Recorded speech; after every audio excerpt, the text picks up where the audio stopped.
Hello, good morning, students. Today's transcription number 272 on the speed of 100 words per minute. Start. I would like to take the House into the history of these provisions as they were discussed in the Constituent Assembly.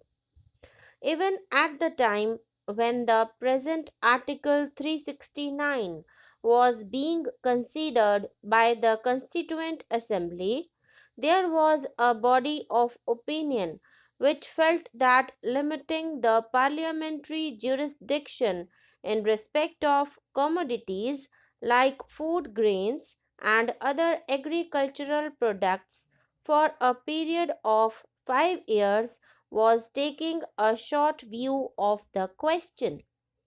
The basis of the decision of the drafting committee could be understood from para 14 of the letter written by the chairman of the drafting committee to the president of the Constituent Assembly.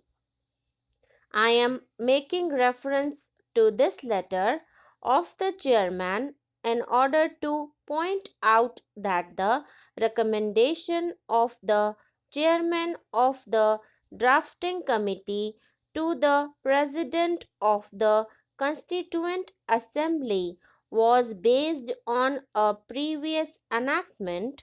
namely the provisions of the India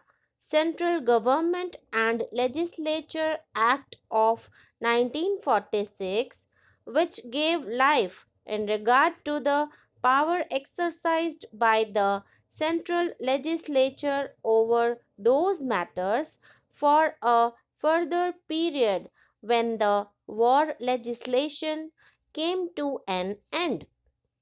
It is not often that one looks back to what happened during the time when the Constituent Assembly was discussing,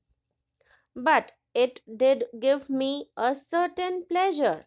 when I was looking into the proceedings of the Constituent Assembly to find that a friend of ours, who is a member of this House, had the far-sightedness to feel at the time when Article 306 of the draft constitution was being considered that the duration of the validity of the provisions of that article should be extended from 5 to 15 years.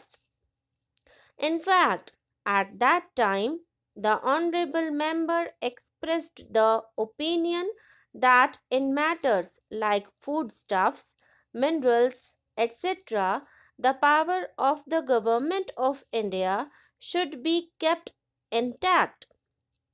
Anyway, the Constituent Assembly did not accept the suggestion made by him.